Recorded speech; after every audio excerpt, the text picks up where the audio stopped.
Bagaimana kabar kita semuanya? Amin. Kita semuanya sehat, amin. Kita datang kepada Tuhan.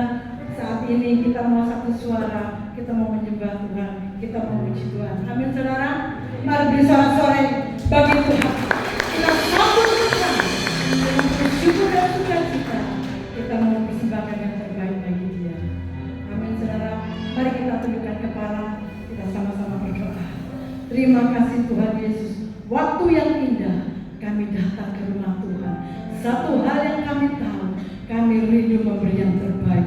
Kami satu suara, satu hati untuk memberi yang terbaik kepada-Mu Tuhan. Kami rindu menyenangkan hati-Mu Tuhan. Di tempat ini, di rumah-Mu Tuhan, kami boleh senangkan hati-Mu. Terpujilah nama-Mu Tuhan.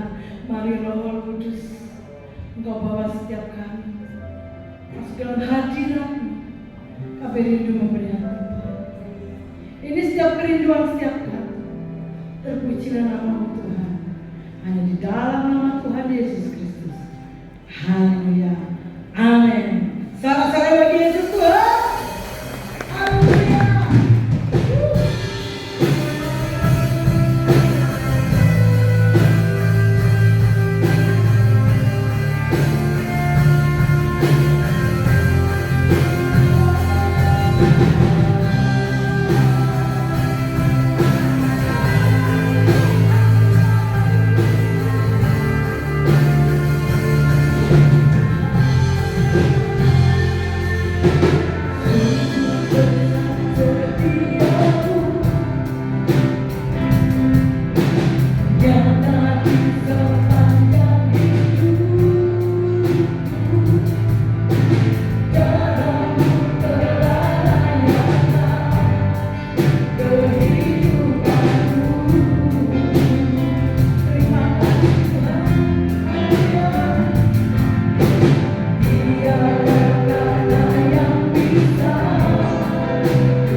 Ini suara kami Tuhan, pujian kami. Kami rindu Dia terbaik bagi-Mu ya.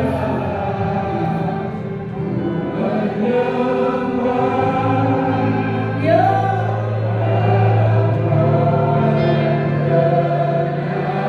ku tinggikan.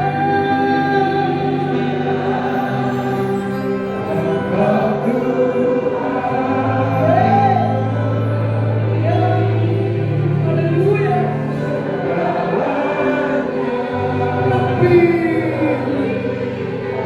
Lebih lagi.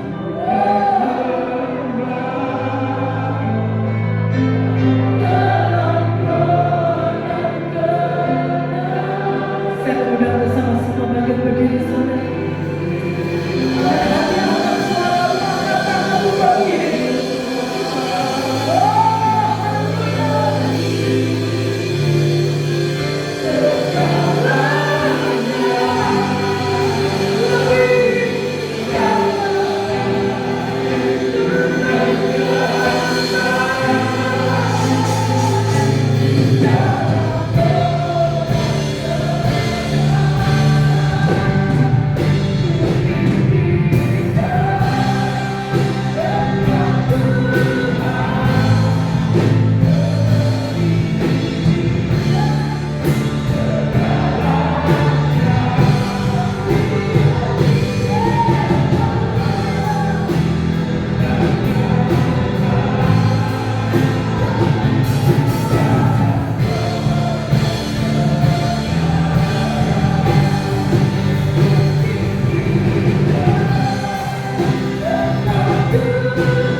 Kami rindu lebih lagi. Kami mau bersorak-sorai, meninggikan Engkau, memuji-muji Engkau Tuhan dengan penuh syukur dan sukacita. Mari semua yang siap, bersama-sama kita katakan, Amin, Haleluya. Ya.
Siapa namanya? Yesus Tuhan. Suara-suara yang lagi.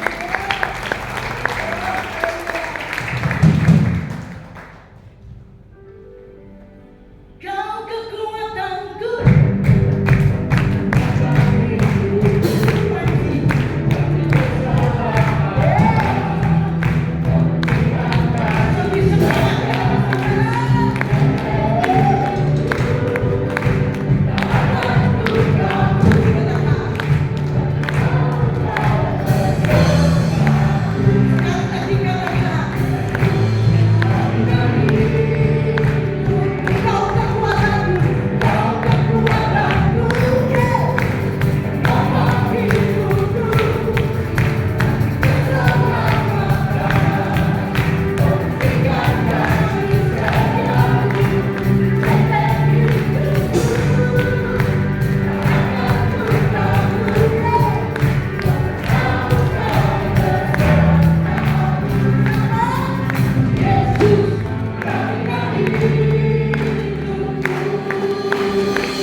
Dia sudah berbuat luar biasa.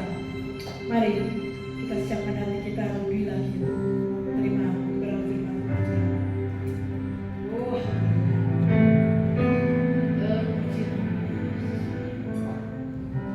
firman-Mu berkata Kau anak-anak-Mu Tuhan, maka ya, amin, amin, amin. Tangan-Mu Tuhan selalu ku nantikan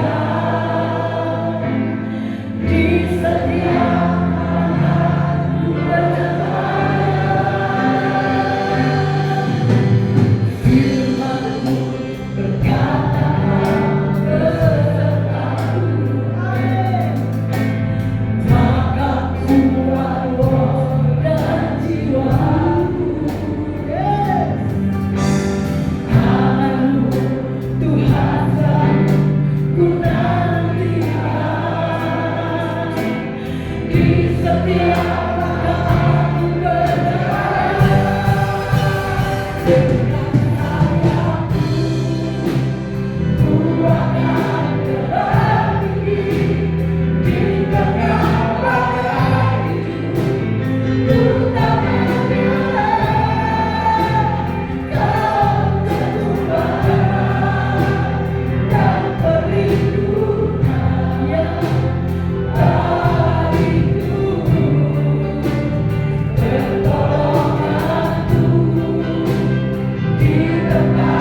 kekuatan, sumber pertolongan bagi kami.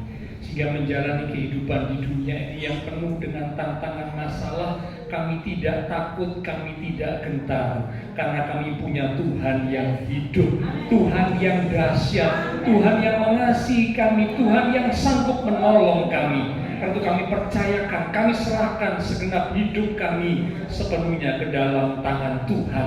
Pasti Engkau yang akan turun tangan beracara, menyatakan kemuliaan-Mu dalam hidup kami. Terima kasih Tuhan, dengan penuh syukur dan sukacita telah kami persembahkan pujian kami dari hati yang mengasihi-Mu Tuhan. Dan kami yakin setiap pujian yang kami sampaikan boleh menyenangkan hati Tuhan. Engkau hadir di tengah-tengah ibadah kami, bersemayam di atas pujian umat-Mu. Karena itu kami hargai, kami hormati kehadiran Tuhan. Kami buka hati kami lebih lagi. Kami ambil sikap seperti Maria, duduk diam di bawah kaki Tuhan, menerima pesan kebenaran firman. Mari urapi setiap kami ya Roh Kudus, dengan hati yang rendah, dengan hati yang lembut, dengan hati yang haus. Kebenaran firman itu boleh kami terima, sehingga tertanam, berakar, bertumbuh, dan berbuah di dalam hidup kami. Hidup kami semakin diubahkan, bahkan iman rohani kami semakin bertumbuh dewasa. Roh Kudus, surapi pula hamba-Mu yang terbatas. Taruh pikiran dan perkataan Kristus pada diri hamba-Mu. Bila Tuhan yang berkata-kata melalui mulut bibir hamba-Mu, sampaikanlah pesan Tuhan bagi setiap kami saat ini. Kami umat-umat Tuhan siap untuk menerimanya. Di dalam nama Tuhan Yesus Kristus, semua yang siap diberkati dengan firman Tuhan, bersama kita berkata, amin. Silakan duduk kembali bersaudara. Shalom, ya puji Tuhan. Sebelum kita akan bersekutu dengan tubuh dan darah Tuhan dalam perjamuan kudus, kita akan sama-sama belajar kebenaran firman Tuhan pagi ini. Ada hal yang Tuhan hendak sampaikan untuk setiap kita, ya. Judul pertemuan firman Tuhan pada hari ini adalah penting untuk dijaga. Sekali lagi, penting untuk dijaga. Ya, itulah judul pertemuan firman Tuhan. Penting untuk dijaga. Dijaga itu punya arti diperhatikan, dirawat, dipelihara, dilindungi, ya. Hati-hati, waspada. Ya, jadi sekali lagi, arti dari kata dijaga itu berarti diperhatikan, dirawat, dipelihara, dilindungi, hati-hati, waspada. Ya, jadi kalau kita menjaga sesuatu, apa yang kita jaga itu pasti kita perhatikan, kita rawat, kita pelihara, kita lindungi dengan hati-hati, dengan waspada. Nah, dalam menjalani kehidupan ini sebagai umat Tuhan, ada hal yang perlu kita jaga. Ya, secara umum biasanya ketika seorang anak akan pergi, ya, pergi ke pekerjaan ataupun mungkin pergi ke luar kota, ya, dan sebagainya, orang tua akan berkata, jangan lupa jaga diri, ya, jaga dirimu baik-baik, ya.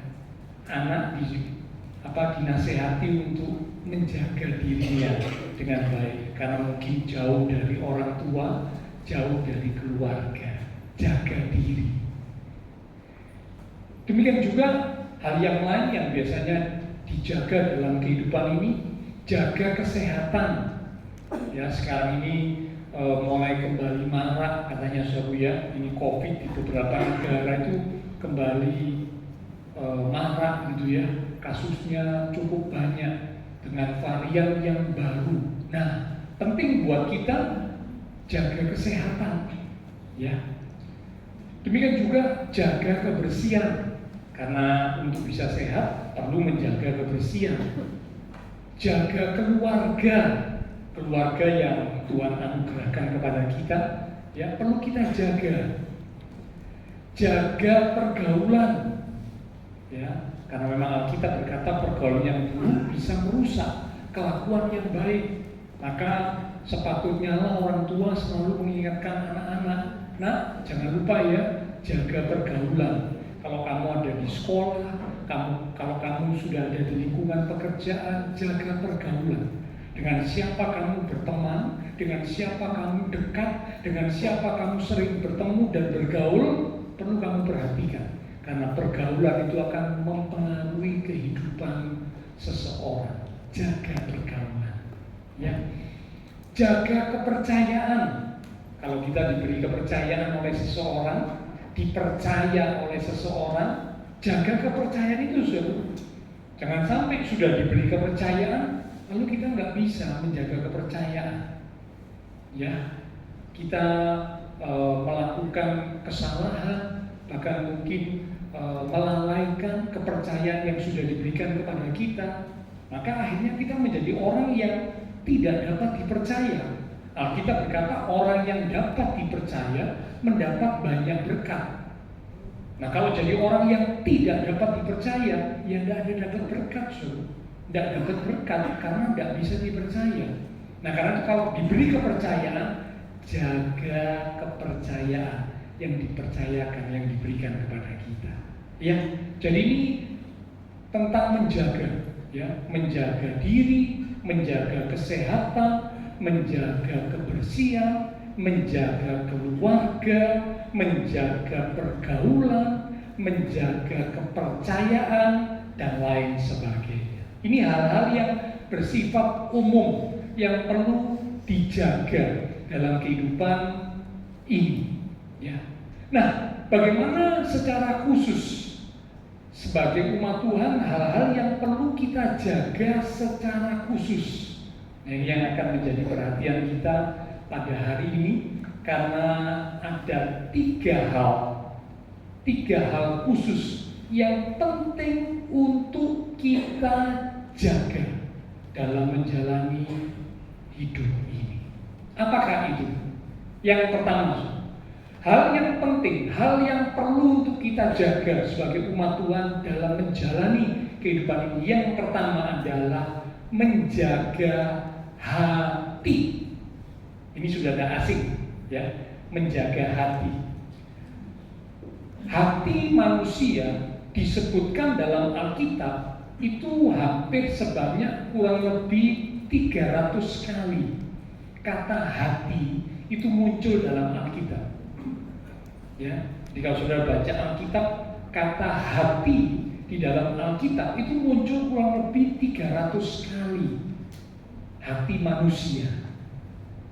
Hati itu bicara tentang pikiran, perasaan, dan keinginan atau kehendak. Jadi hati yang disebut oleh Alkitab 300 kali kurang lebih itu bicara tentang pikiran, perasaan, dan keinginan atau kehendak. Jadi pikiran kita, perasaan kita, keinginan, kemauan, kehendak kita itu adalah hati kita.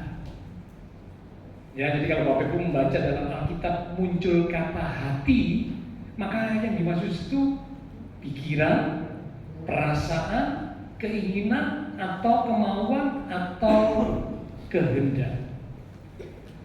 Setelah kejatuhan manusia ke dalam dosa, Alkitab mencatat maka hati manusia itu condong, cenderung kepada yang jahat.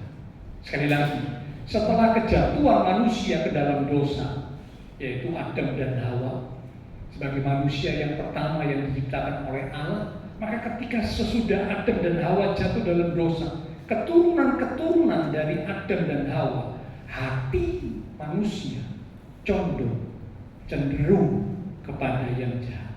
Mari kita lihat dalam kitab Kejadian pasal 6. Bapak Ibu Saudara siapkan Alkitab ya, karena berikut ini akan cukup banyak ayat-ayat yang akan kita lihat untuk meneguhkan firman Tuhan. Kejadian pasal 6 di ayat yang ketiga. Saya banyak pakai ayat firman Tuhan supaya jangan opini saya yang keluar. Ya, seringkali kalau kita nggak pakai dasar firman Tuhan ini, opini pemikiran manusia itu yang bisa keluar, dan opini manusia itu bisa salah. Tapi kalau firman Tuhan itu tidak pernah salah. Dan itu saya sangat menekankan ayat-ayat firman Tuhan dibaca supaya bukan opini saya, bukan pendapat saya, bukan pikiran saya, tapi apa kata firman Tuhan. Mari kita lihat Kejadian 6 ayat 5. Ketika dilihat Tuhan bahwa kejahatan manusia besar di bumi, jadi keturunan setelah Adam dan Hawa jatuh dalam dosa, Adam dan Hawa melahirkan anak-anak, lalu punya cucu-cucu, cicit-cicit, dan berikutnya, Alkitab mencatat bahwa kejahatan manusia besar di bumi, dan bahwa segala kecenderungan hatinya atau hatinya condong gitu ya, selalu membuahkan kejahatan semata-mata. Ada kata kecenderungan hati manusia membuahkan kejahatan. Jadi jelas tidak ada seorang pun yang boleh berkata kalau hati saya itu baik. Tidak ada. Kecuali hati yang sudah diperbarui dan diubahkan oleh kuasa Roh Kudus. Tapi kalau hati manusia aslinya setelah manusia jatuh dalam dosa, semua manusia tidak ada yang terkecuali condongnya, cenderungnya kepada yang jahat.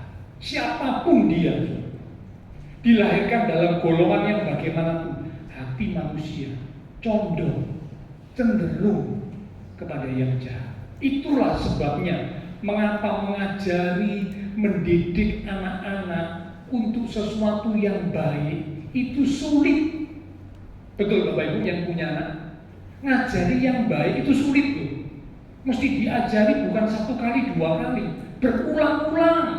Dan memang Alkitab berkata, sampaikanlah Taurat Tuhan berulang-ulang kepada anak-anakmu ketika engkau sedang dalam perjalanan, ketika engkau sedang duduk makan bersama, ketika engkau sedang berbaring bersama. Sampaikan Taurat Tuhan, firman Tuhan berulang-ulang.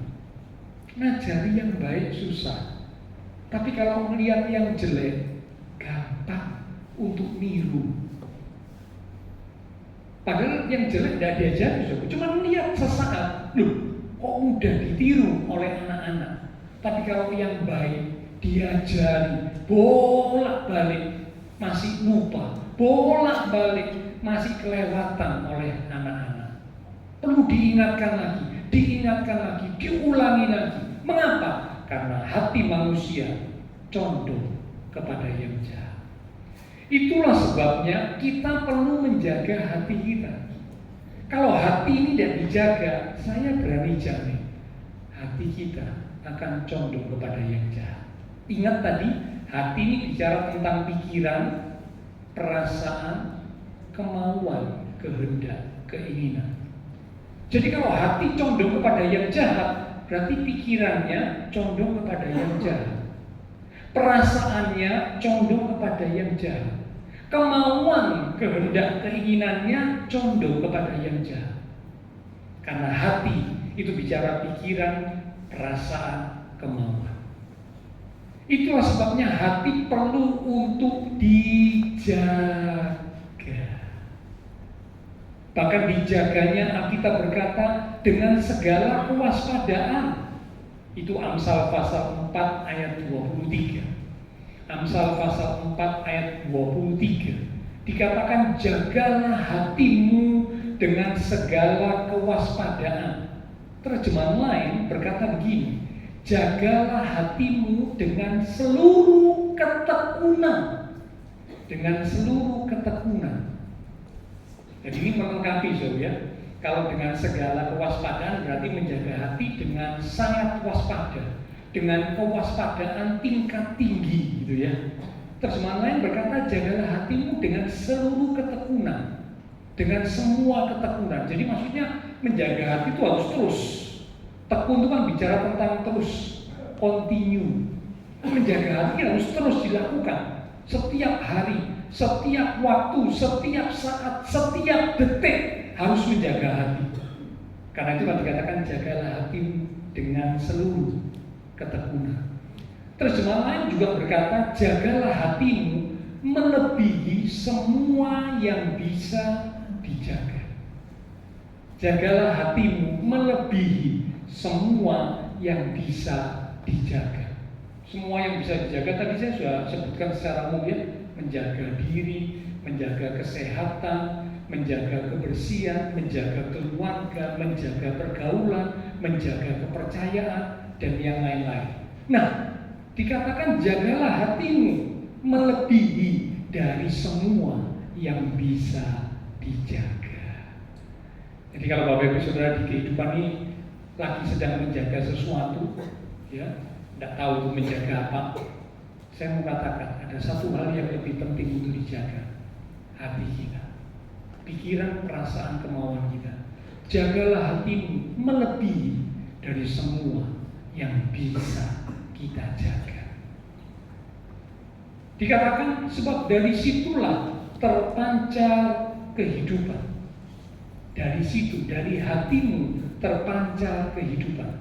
Terjemahan lain berkata, sebab hatimu menentukan jalan hidupmu. Hati kita menentukan jalan hidup kita. Kalau hatinya jahat karena tidak dijaga, jalan hidupnya pasti jahat. Tapi kalau hatinya benar, terang, baik karena dijaga, maka jalan hidupnya akan baik, terang, benar. Karena hati menentukan jalan hidup seseorang. Terjemahan lain juga berkata, karena hatimu mempengaruhi segala sesuatu dalam hidup. Jadi hati kita akan mempengaruhi segala sesuatu dalam hidup kita. Dan ini menunjukkan betapa pentingnya peranan hati dalam kehidupan kita. Nah, karena itu hati perlu dijaga. Dan dijaganya dalam segala ketekunan, setiap waktu, setiap saat, setiap detik perlu dijaga. Begitu kita kelewatan menjaga hati kita, langsung hati ini bisa condong kepada yang jahat. Hati ini bisa cenderung kepada yang jahat. Karena memang kita berkata begitu. Siapapun, siapapun, termasuk kami hamba-hamba Tuhan. Kami hamba Tuhan kalau tidak menjaga hati, bahaya juga. Karena kami juga manusia, ya. Pendeta itu juga manusia, sama dengan saudara. Jadi kami juga perlu menjaga hati. Kalau kami hamba Tuhan tidak menjaga hati, sama kecenderungan hati itu juga kepada yang jahat, kepada yang jelek, kepada yang buruk, kepada yang tidak benar. Perlu dijaga setiap saat, setiap detik.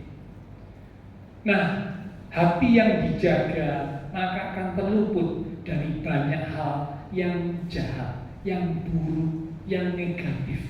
Apa saja yang jahat, yang buruk, yang negatif dalam hidup kita? Kekecewaan. Kekecewaan itu hal yang buruk. Orang bisa kecewa. Kecewa muncul karena apa yang kita harapkan tidak seperti yang terjadi dalam kehidupan ini.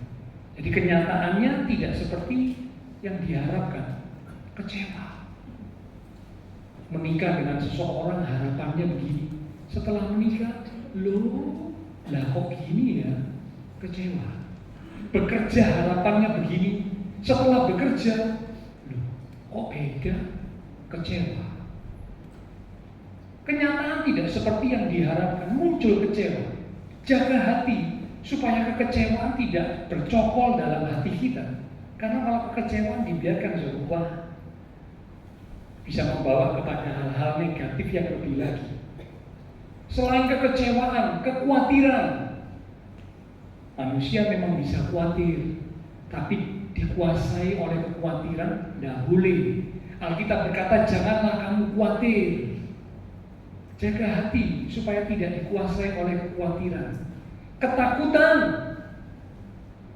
dengki, iri hati. Nah, biasanya kalau melihat ada orang lain yang sukses, orang lain yang berhasil, ini kalau hati tidak dijaga bahaya. Orang lain yang sukses itu kebetulan mungkin rekan sekerja, teman seprofesi, kerjaannya sama, lebih sukses dari kita. Nah ini bahaya kalau hati tidak dijaga. Mulai hati ngomong gini, kok enak ya, dia kok lebih sukses dari saya. Padahal dia baru kerja, kerjanya belum lama, saya lebih lama, tapi kok saya kalah. Mulai muncul iri, mulai muncul dengki. Ingat Saul melakukan banyak kejahatan karena tidak menjaga hatinya. Dia iri, dengki kepada Daud. Jaga hati supaya jangan sampai kedengkian, iri hati masuk dan menguasai hati kita. Ya, yang lain lagi kebencian. Nah ini orang kalau sudah marah, ya, tidak suka, tidak senang, tidak jaga hati, lama-lama bukan cuma tidak suka, lama-lama benci. Benci di sini bukan benar-benar cinta loh, ya. Ada orang yang bilang, Pak, kalau benci itu singkatan dari benar-benar cinta. Oh, enggak, ini maksudnya benar-benar benci tuh. Ya. Nah, ini mengapa? Karena ya itu awalnya tidak suka, dibiarkan lama-lama tidak dijaga hatinya jadi benci. Ya. Selain kebencian juga dikatakan sakit hati, kepahitan. Wah, pahit hatinya. Karena ini tidak dijaga, menyimpan kebencian, sakit hati, lama-lama hatinya pahit. Ataupun sebaliknya jadi tawar hati. Tawar hati ini bicara tentang patah semangat, putus asa, tawar hati. Ini hal-hal negatif yang bisa muncul kalau seorang anak Tuhan tidak menjaga hati. Bisa muncul kekecewaan, kekhawatiran, ketakutan, kedengkian, iri hati, kebencian, sakit hati, kepahitan, tawar hati, dan lain sebagainya. Muncul karena hati yang tidak dijaga. Karena itu mari jaga hati dengan segala kewaspadaan, karena dari situlah terpancar kehidupan.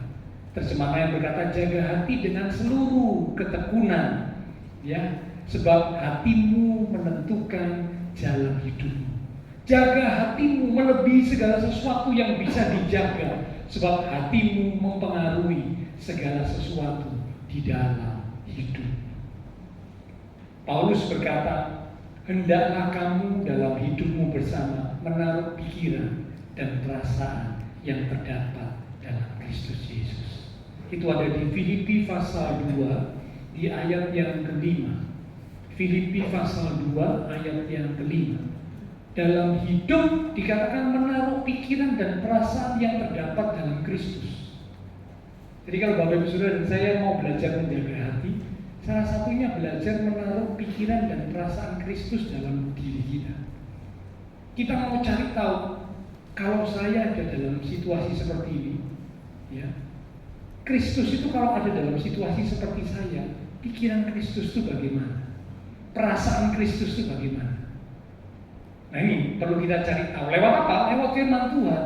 Kalau Bapak Ibu Saudara banyak belajar firman, cinta firman, suka firman, maka pikiran dan perasaan Kristus itu akan masuk dan menguasai hati kita. Sehingga pikiran dan perasaan Kristus itu mulai muncul dalam pikiran dan perasaan kita. Mulai kita tahu, mulai kita belajar untuk memiliki pikiran dan perasaan Kristus. Sehingga ini apa? Hati kita terjaga dari tadi itu kekecewaan, kebencian, ketakutan dan sebagainya. Ya, jadi ini yang pertama, jaga hati. Yang kedua, hal yang penting yang kedua yang perlu dijaga dalam hidup ini adalah menjaga perkataan. Menjaga perkataan. Yakobus pasal 3 di ayat yang kelima. Yakobus 3 ayat yang kelima. Demikian juga lidah ini bicara tentang perkataan. Walaupun suatu anggota kecil dari tubuh, namun dapat memegahkan perkara-perkara yang besar. Lihatlah, betapapun kecilnya api, ia dapat membakar hutan yang besar.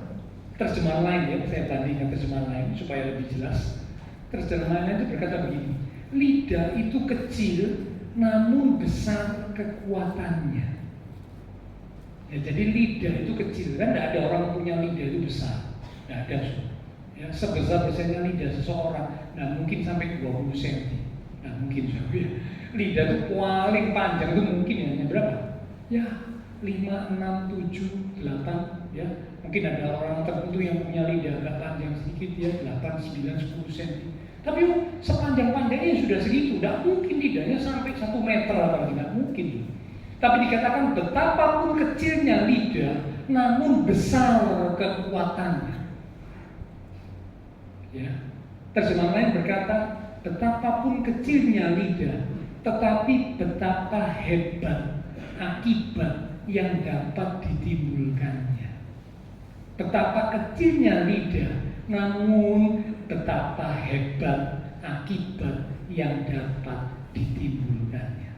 Jadi lidah ini ternyata punya kekuatan yang luar biasa. Lidah, perkataan. Ya. Amsal 18 ayat 21, Amsal 18 ayat 21 dikatakan hidup dan mati dikuasai lidah. Siapa suka mengemakannya akan memakan buahnya. Terjemahan lain berkata, lidah mempunyai kuasa untuk menyelamatkan hidup atau merusak hidup. Orang harus menanggung akibat ucapannya. Ini terjemahan lain lebih jelas ya. Dikatakan lidah punya kuasa untuk menyelamatkan atau merusak hidup. Jadi perkataan kita ini punya kuasa untuk menyelamatkan hidup kita atau menghancurkan hidup kita. Ya. Orang harus menanggung akibat ucapannya. Jadi kalau sudah ngomong harus berani nanggung akibat ucapan atau omongannya. Karena itu jangan cuma ceplas-ceplos tuh. Tidak bisa. Tidak bisa. Orang harus menanggung ucapannya. Akibat ucapannya harus siap untuk ditanggung. Ada harga yang harus dibayar. Ada resiko. Tidak bisa cuma sekedar ngomong. Cuma ngomong ya loh, kamu kok ngamuk. Cuma ngomong aja loh, kamu kok tersinggung. Cuma ngomong aja loh. Aku tidak maksud kok, aku cuma ngomong. Tidak bisa. Tidak bisa. Alkitab berkata orang harus menanggung akibat ucapannya. Karena itu jaga perkataan kita. Hidup dan mati dikuasai lidah. Bahkan satu ayat lagi ya, 1 Petrus 3 ayat 10. 1 Petrus 3 ayat 10. Siapa mau mencintai hidup dan mau melihat hari-hari baik. Nah, kalau ini ditanya kepada kita, siapa yang mau mencintai hidup dan melihat hari-hari baik? Saya nomor 1 angkat tangan. Karena ya pasti semua kita kan mencintai hidup kita ya. Kita mau melihat hari-hari baik dalam hidup kita ya. Oke, koma, masih ada lanjutannya. Siapa yang mau mencintai hidup dan mau melihat hari-hari baik? Perhatikan kalimat berikut. Ia harus menjaga lidahnya, menjaga ucapannya terhadap yang jahat dan bibirnya terhadap ucapan-ucapan yang menipu. Kalau mau lihat hari baik, ya, kalau mau mencintai hidup kita, jaga lidah kita, jaga perkataan kita. Jadi orang yang sembrono dengan perkataannya, itu berarti tidak mencintai hidupnya. Berarti dia tidak mau melihat hari-hari baik, karena itu ngomongannya sembrono, sembarangan. Tapi orang yang mau melihat hari-hari baik, mau mencintai hidupnya, dia harus jaga perkataannya. Jadi karena itu kalau Bapak Ibu, satu kali kita ini lagi emosi itu marah ya, lebih baik diam. Karena orang kalau lagi marah, ini pikiran perasaannya itu kacau, betul ya? Ada orang yang kalau marah pikiran perasaannya tenang. Nah, ada. Saya pun sama ya, saya juga pendeta, walaupun pendeta kalau marah ya pikiran perasaan saya itu kacau. Karena itu biasanya kalau saya lagi marah, saya itu diem. Diajak ngomong saya cuma nanti aja ya, ojo ngomong sekarang. Saya diem. Karena saya lagi memerangi diri saya. Ini ya, supaya jangan keluar kata-kata yang nggak benar. Karena setiap kata sia-sia yang diucapkan harus dipertanggungjawabkan di hadapan Allah. Jadi karena itu kalau lagi emosi, lagi marah, sudah diam dulu. Ya, diam dulu. Ada satu ayat berkata, kita lihat sebentar saja ya, dalam kitab Amsal pasal 17 ayat 27. Amsal 17 ayat 27. Orang yang berpengetahuan menahan perkataannya. Jadi menjaga, menahan perkataannya. Tidak gampang ngomong, maksudnya begitu ya. Orang yang berpengertian, berkepala dingin.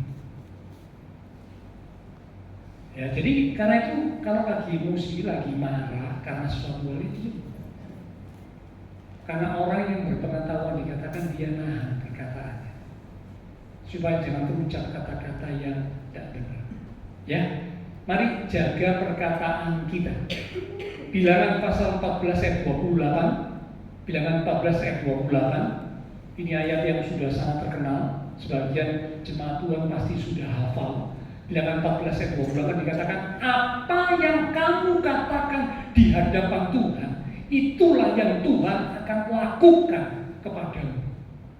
Sekali lagi, apa yang kau katakan di hadapan Tuhan, itulah yang akan Tuhan lakukan kepadamu. Jadi kalau saudara bilang, ini saya cuman bukan saya ngomong pada diri saya, cuman contoh gitu ya. Aku ini memang orang goblok. Kita ini cuma ngomong, kelihatannya cuma ngomong, tapi apa yang kau katakan di hadapan Tuhan, itu Tuhan lakukan. Saudara lama-lama jadi orang bodoh benar.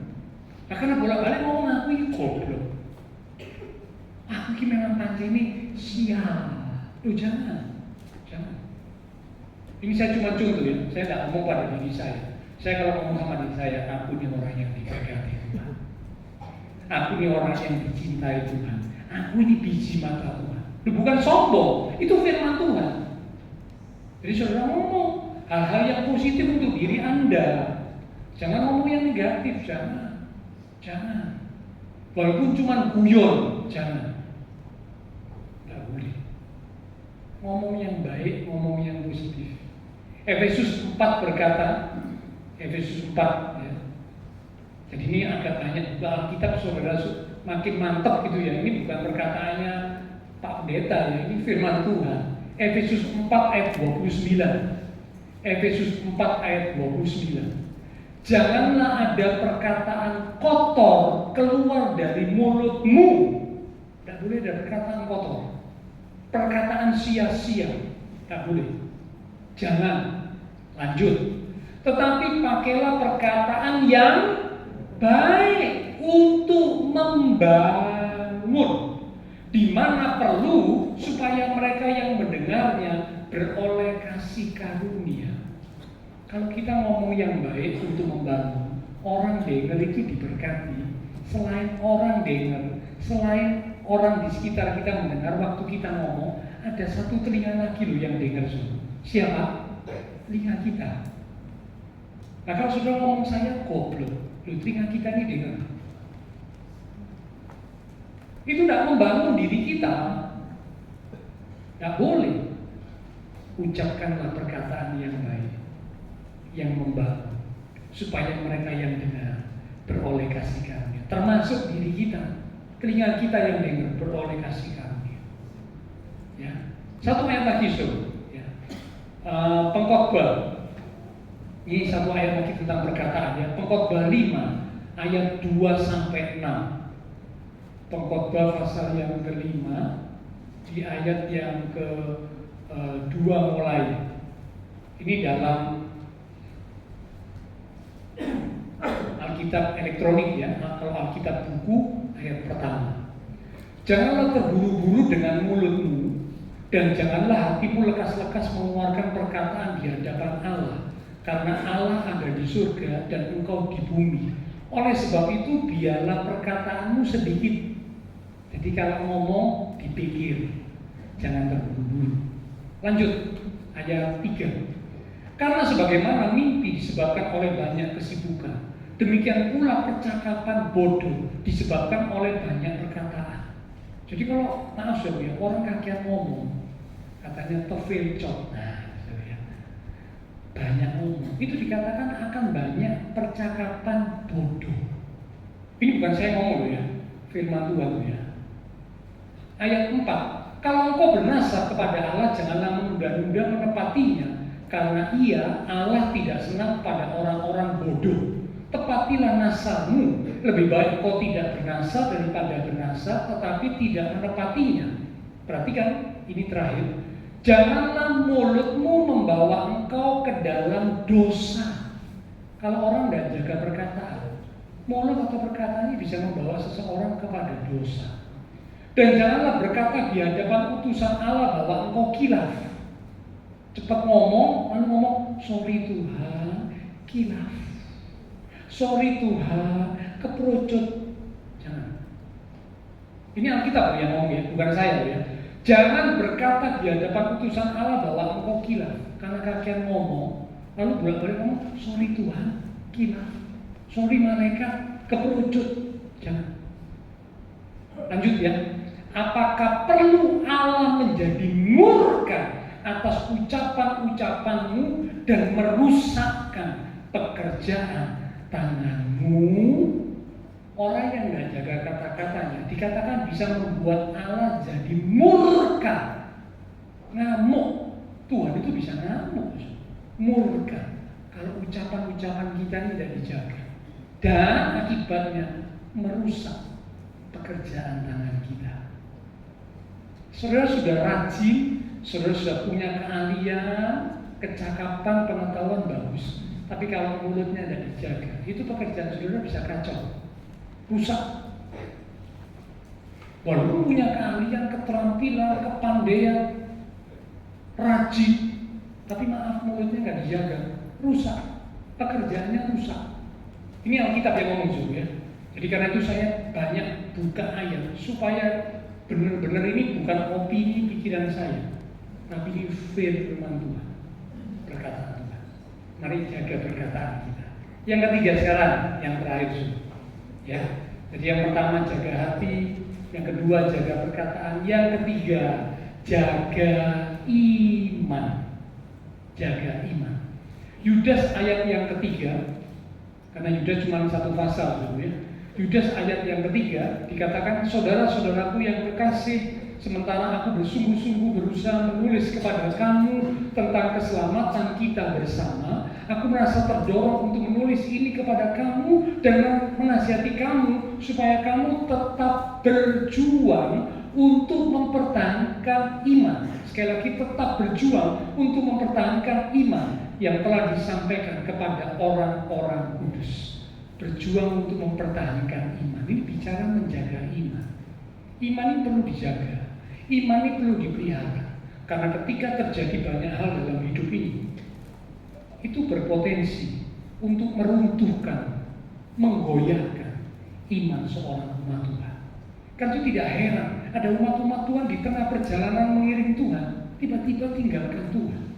Di tengah perjalanan melayani Tuhan, tiba-tiba tinggalkan Tuhan. Mengapa? Karena tidak jaga iman, tidak pelihara iman. Yudas mengingatkan berjuang untuk mempertahankan iman. Nah, kalau kita bisa terus berjuang mempertahankan iman, menjaga iman, waktunya kita dipanggil pulang Tuhan, kita bisa berkata seperti Rasul Paulus, 2 Timotius 4 ayat 7. 2 Timotius 4 ayat 7. Aku telah mengakhiri pertandingan yang baik, aku telah mencapai garis akhir, dan aku telah memelihara iman.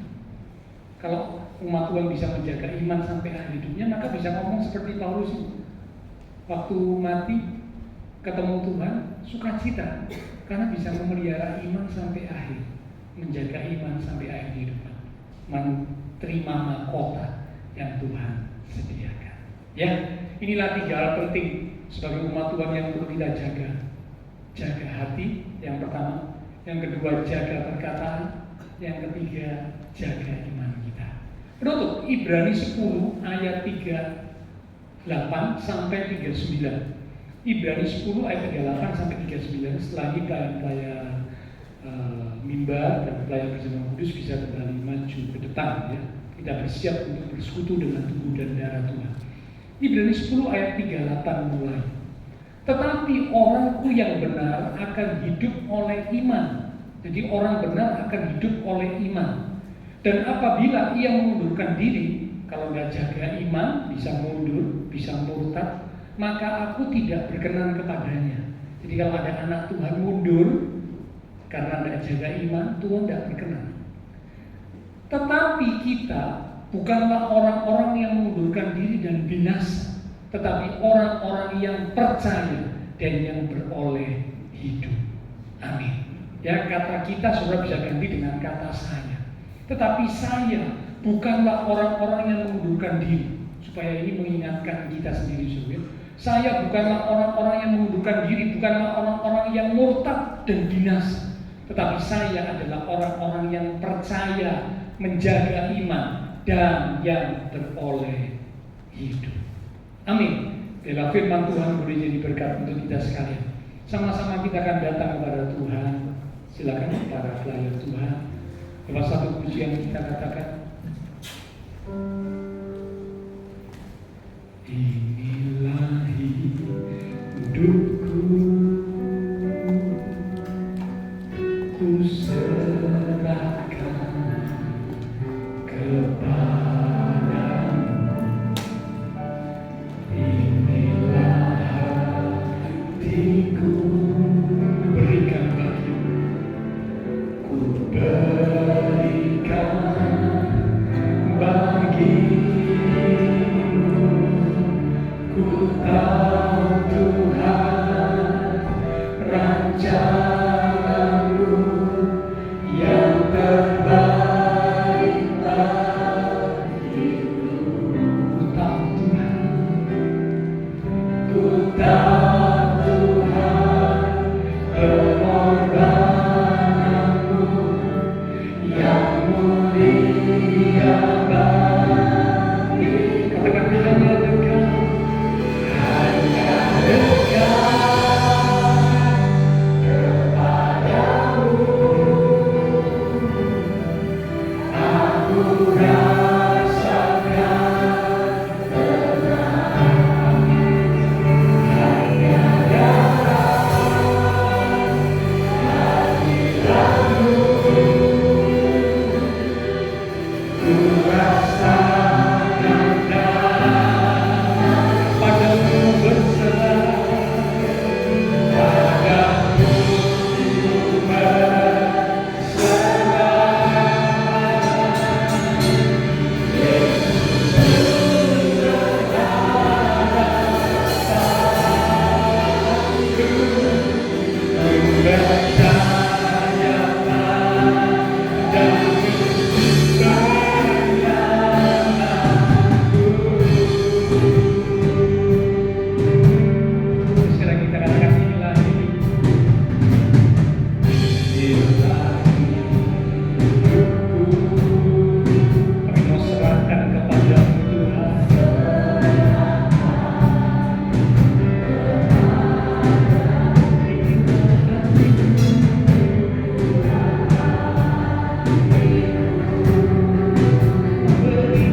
Firman-Mu datang mengingatkan setiap kami sebagai umat Tuhan ada 3 hal penting yang harus kami jaga dalam menjalani kehidupan ini.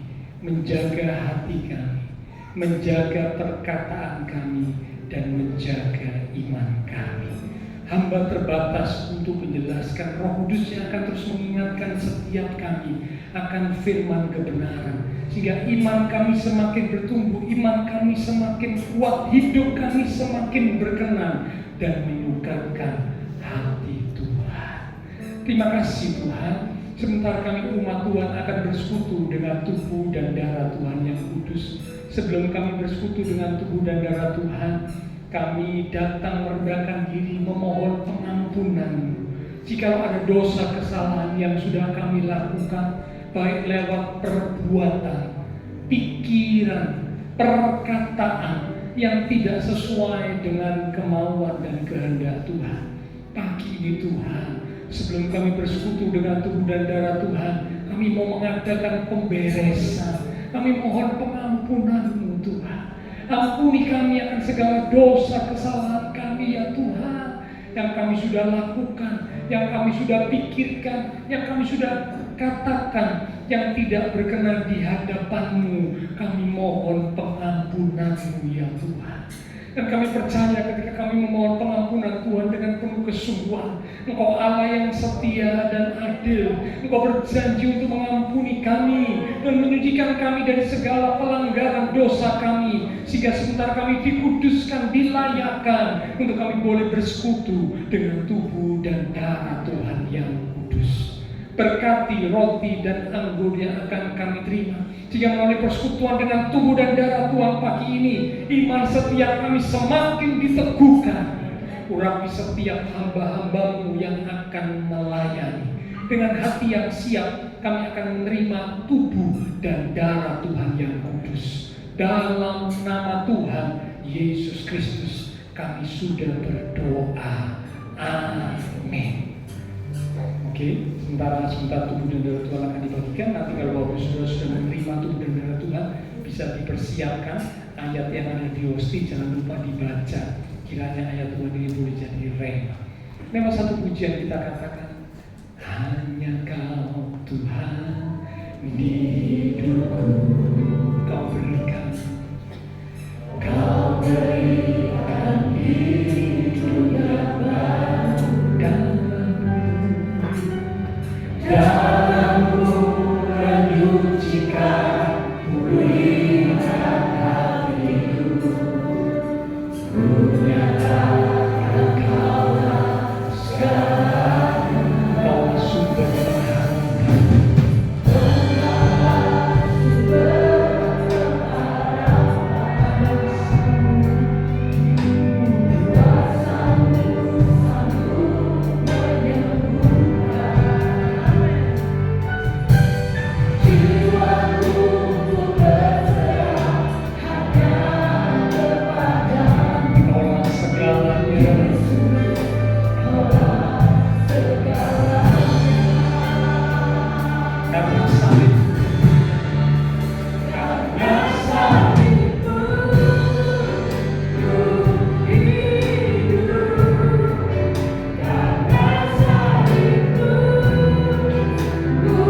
Yesus Kristus penyelamat kami yang sudah rela berkorban mati di atas kayu salib demi untuk menggantikan hukuman atas segala dosa kami.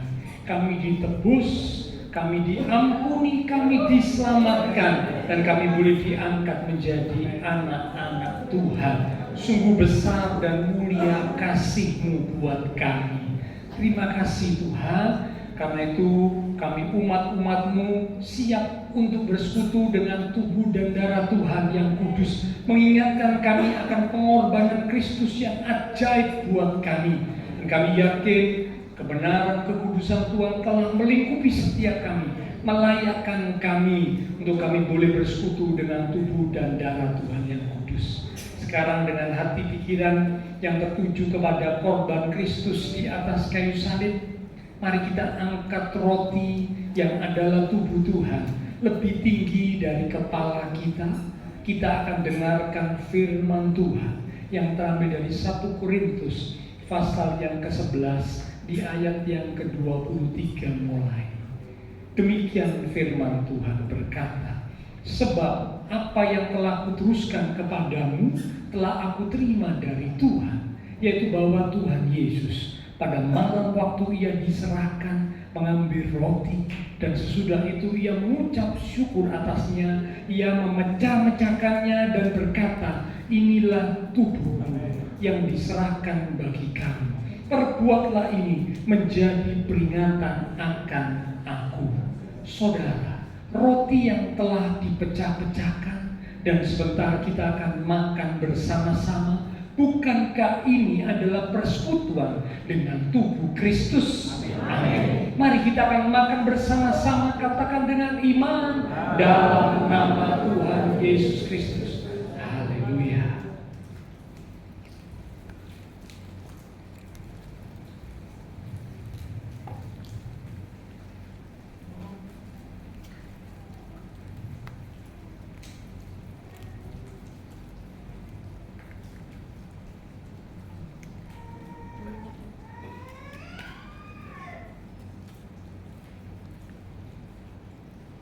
Terima kasih Tuhan. Terima kasih untuk persekutuan dengan tubuh-Mu. Terima kasih Tuhan. Mari sekarang kita angkat cawan lebih tinggi dari kepala kita. Kembali kita akan dengar firman Tuhan. Demikian juga ia mengambil cawan sesudah makan, lalu berkata, cawan ini adalah perjanjian baru yang dimeteraikan oleh darahku. Itulah darah perjanjian yang ditumpahkan untuk pengampunan dosa. Perbuatlah ini setiap kali kamu meminumnya menjadi peringatan akan aku. Saudara, cawan yang telah kita mintakan berkat atasnya, dan sebentar kita akan minum bersama-sama. Bukankah ini adalah persekutuan dengan darah Kristus? Amin. Mari kita akan minum bersama-sama, katakan dengan iman, dalam nama Tuhan Yesus Kristus. Haleluya. Terima kasih Tuhan. Katakan terima kasih Tuhan. Haleluya, haleluya. Terima kasih Tuhan. Haleluya.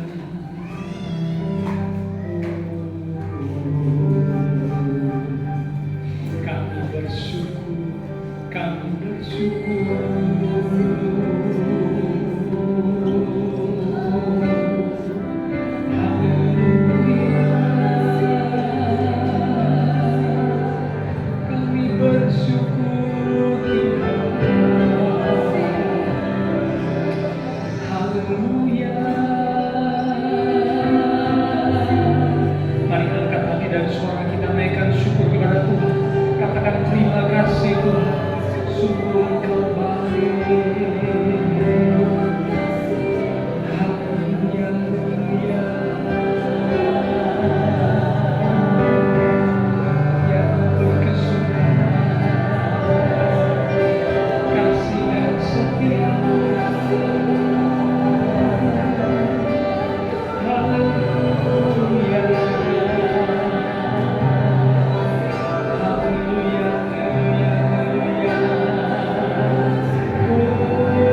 kasih Tuhan untuk persekutuan dengan tubuh dan darah-Mu. Pagi ini kami percaya iman setiap kami sudah diteguhkan. Kekuatan yang baru sudah mengalir dalam kehidupan dan hati kami, sehingga kami boleh cakap menanggung segala perkara di dalam Tuhan Yesus yang memberikan kekuatan kepada kami. Bahkan melalui persekutuan dengan tubuh dan darah Tuhan, yang sakit disembuhkan, yang lemah dikuatkan, yang susah dihiburkan, yang sedang menghadapi masalah pergumulan. Biarlah dengan iman yang teguh kami boleh tetap menanti-nantikan Tuhan. Dengan satu keyakinan Tuhan pasti menyatakan pertolongan tepat pada waktunya. Terima kasih Tuhan. Biarlah Engkau memberkati setiap umat-umat Tuhan, diberkati iman rohani, diberkati keluarga rumah tangga, diberkati usaha pekerjaan, diberkati studi sekolah, diberkati kesehatan kami, bahkan diberkati masa depan kami. Kami pegang janji-Mu Tuhan, sediakan masa depan yang indah, penuh dengan pengharapan. Terima kasih Tuhan. Semua yang sudah melayani persembahan yang dipersembahkan, apapun yang dilakukan setiap umat-Mu, karena mengasihi Engkau, Allah sumber segala berkat, akan memberkati kembali dan memakai hidup kami untuk kami boleh lebih lagi memuliakan Tuhan. Kami berdoa memberkati bangsa negara kami Indonesia, pemimpin-pemimpin bangsa kami, kota kami Surabaya, bahkan juga tetangga lingkungan sekitar gereja Tuhan. Memberkati setiap jemaat Tuhan yang berulang tahun sepanjang minggu ini, dengan pertambahan usia yang Tuhan beri, membawa kami semakin dekat Tuhan, semakin cinta Tuhan, semakin sungguh-sungguh di dalam Tuhan. Terima kasih Tuhan. Setelah selesai ibadah, kami akan berpisah satu dengan yang lain, kembali ke aktivitas kami, kembali ke keluarga rumah tangga kami. Biarlah segala berkat, anugerah, damai, sukacita yang melimpah dari Allah Bapa Surgawi, kasih Tuhan Yesus Kristus, dan persekutuan dengan kuasa Roh Kudus harus mimpin menuntun langkah kehidupan setiap kita. Itu terus menjadi kita sekalian mulai pagi ini sampai Maranatha Tuhan Yesus datang kembali. Di dalam nama Tuhan Yesus Kristus, semua yang percaya diberkati Tuhan. Mari bersama dengan iman kita berkata,